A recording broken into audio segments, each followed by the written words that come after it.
Hey everybody, George Moorhead with Bentley Properties, and today we're going to be focusing a little bit more on sellers, seller perception, and the concerns that some of the sellers have is in, can we capitalize in today's market? Have we missed our opportunity?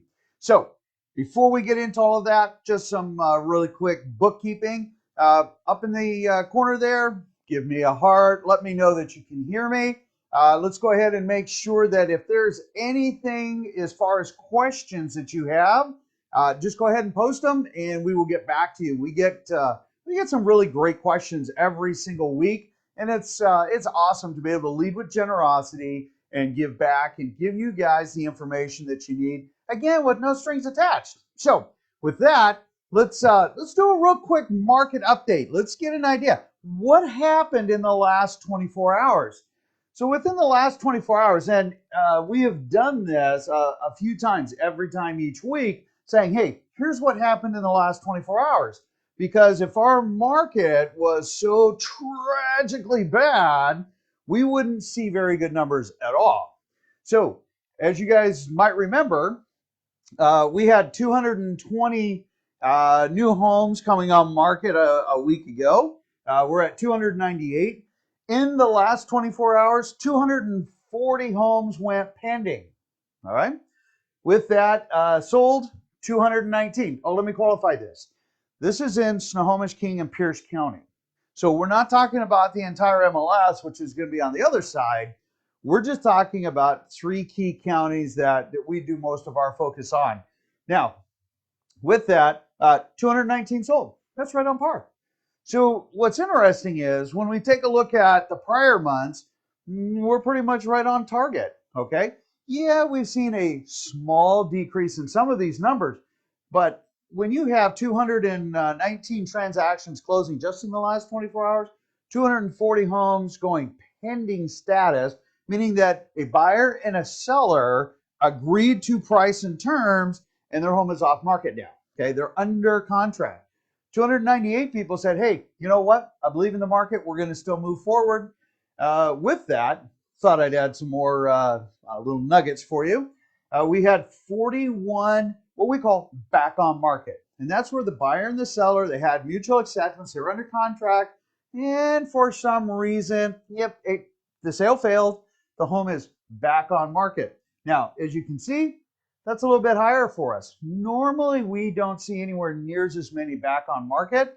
Some of them, sadly, are because they did a virtual offer without seeing the home, and then once they've got there, they looked at it and said, yeah, no, this is not a good fit, or for one reason or another, whether it was financing or an inspection, maybe their financing fell through because they've been furloughed, which is the majority of them. But even still, that's not that many. We had 15 properties that actually increased their list price. That's totally normal. I expect to see that every single day. A lot of times builders, sometimes people have done improvements. They've done something to the home, which has increased the value. Okay. Reduced. We had 82 homes that actually reduced their price. So their list price was originally here, boop, and now they've dropped it down to here. That's a little tad bit higher than what we typically see, but strategically very smart, because the buyers today are incredibly smart, and they have been so for a while. And with that, making sure that they are getting that target market where the buyers are saying yes to this, that just makes sense, right? Okay. Canceled. We had 12. Again, that's totally normal. We have homes that come on market, and yes, the expectation is with every seller is that, hey, I'm going to sell my house. But for one reason or another, and there's again 3 reasons a home doesn't sell: price, location, and condition. Okay, price being the biggest one because it also affects the other 2. So understand that more than likely these people were overpriced, or something has changed in their life that they they needed to change, meaning that I don't need to sell anymore for these reasons. All right. The month over month. Now, when we talk about month over month numbers here, we're talking about March 1 to March 17th. Is it 17th? Yes, 17th. Had to look at my clock. From April 1 to April 17th. All right. So we're looking at it month over month from the 1st to the 17th, March and April. Okay. So month over month, the number of homes that are currently available for sale is up 30.8%. Totally expected. Number of sales is down. Pendants are down. So I'd expect that bucket, right? So if we have a bucket and all the real estate agents put their information, the listings into this bucket, and we put a cap on it, a healthy market should be 4 to 6 months. We're about 1.8, 1.9 months of inventory right now. Still low. However, if we're not drawing down on that bucket as much, naturally it fills up. As you can see, new homes coming on market are actually down 21.1%, and pendant sales, they're down 24.7%. Okay, not unexpected. It is that lagging number that we talked about, but completely expected. Now here's what's really interesting. Now remember, March, the first 2 weeks of March outperformed February, outperformed January, outperformed December, outperformed November of last year, right? Because we were from October-ish of 2019, our market just really ramped up. And each month got better and better and better. And so for us to only be off 6.5% when March was one of our best months, especially in the first 2 weeks, guys, that's not bad. So again, I know some of the media is coming out and saying, oh my gosh, it's horrible. That is not the case. Hannah Kim and the Puget Sound Business Journal, Mr. Stiles, Mark Stiles, there we go, almost forgot his name, who we also interviewed with, they're getting it right. They did a great job. Make sure you pay attention to them. Watch them. Hannah Kim's on Fox News, Q13, and Mark Stiles is with the Puget Sound Business Journal. Read what they have to say. They pay attention. Those are also the people that we chat with because they do pay attention. They have that open concept. They ask really hard questions. They ask you to justify and prove, which I would fully expect. But the best part is they get it right. And I think that's awesome. These numbers right here are very consistent with that. With that, I'm going to have Marie post our little chart, which supports what you're seeing here. And this is just a snapshot. I gave her that one to post also. Gives you a snapshot of what we've seen in the last 24 hours. So part of what we were going to discuss today, other than this, is how can a seller capitalize in today's market? How do we stay safe in today's market, but yet still get our home out in the market to get it sold so that we can either move up, move horizontally, maybe downsize. Maybe we're going to liquidate an investment property, which, sidebar, anybody who's looking for cash flow properties, there are 4 that came on in the last 48 hours that if you are looking for cash flow, whether it's a duplex, a fourplex, or a single family home, there are 4 of them in Pierce and King County, actually it's Snohomish in King County, that are absolutely showstoppers. We fired them off to a bunch of people today. Make sure that you're paying attention. If you're looking for cash flow properties, you need to reach out to us because there are 4 that you must take a look at today. All right, getting back on track. The first thing that we recommend with our clients and that we are practicing with our clients is to consider an off-market sale. An off-market sale is working with a buyer, finding mutual acceptance and whatnot, but you're not going into the typical venue of the MLS. All right. Now, we have over 750 pre-approved buyers that are ready to go today. And we introduce buyers and sellers every single month, actually every single week, and sometimes every single day. The benefit is you get more time to look for your next home. Plus, it's safe because you have less people coming through your home and you're not putting your family at risk. So it's a safer operation. Plus, you don't have to do all the typical upgrades that sellers need to do today. All right.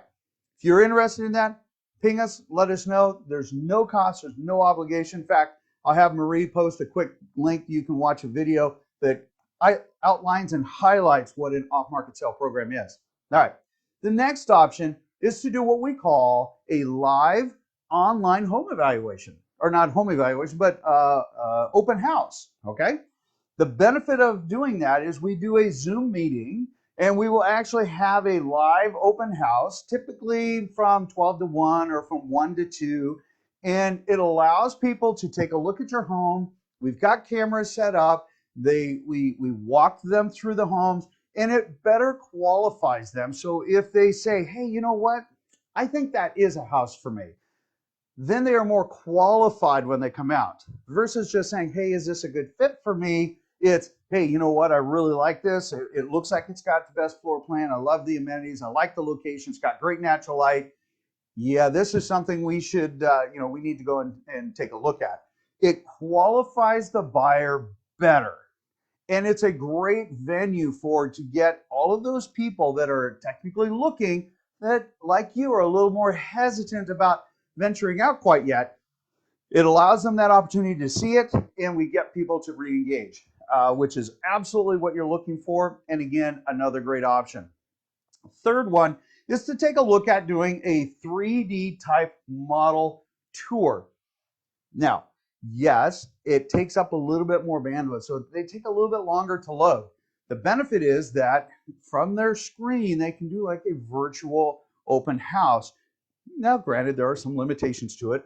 Yes, some of the rooms can be a little distorted, or what we call creative photography, but it is a greater or better alternative than just still pictures, so that people can walk through the house. They can look up, they can look down, they can turn.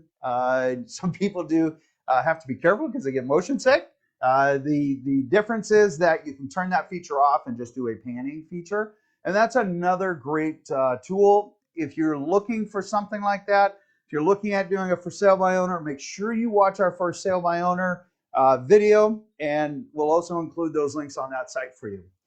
The fourth option for you to consider is to make sure that when you're syndicating, that you're not just creating. Okay, so any agent, the average agent does the 4 Ps, as I say. You know, they put up a sign, they put it on the key box, they put it in the multiple, and they pray that it sells. That's the most of what agents do. I would say the average agent, not most agents, the average agent, that's what they do, because that's how they're taught. They don't have a lot of tools that they have available. We have a team, we're able to do things different. And so one of the highest and best recommendations is to make sure that you are syndicating to that specific feature demographic. Say, like not all agents are created equal, not all homes are created equal, all right? What that means is if you have a house that has a mother-in-law option or an accessory dwelling, maybe it has a detached shop. You might have a great room concept with a office for like a home office type feature. You might have a large piece of land that could be for either whether it's playing or if you're raising critters, things like that. But you get the gist of this, right? Not all homes are created equal, and so each one has a specific feature, a benefit to it that needs to be what we consider targeted, or specifically we need to target it specifically to that demographic, to the people that are looking for it. So just a general, hey, I'm just going to put my house on the market, doesn't accomplish that, okay?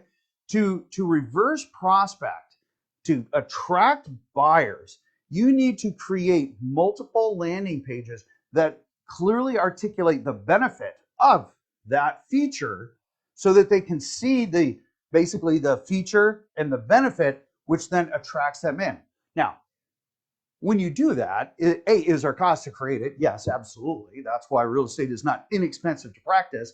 Plus, when you pay to target those people, whether it's Google, whether it's Bing, whether it's Yahoo or Facebook, whatever that medium is, what we have is what pay-per-click, right? So you drive traffic to those pages to capture the highest number of people that are actually going to match what that benefit is, that demographic of benefit.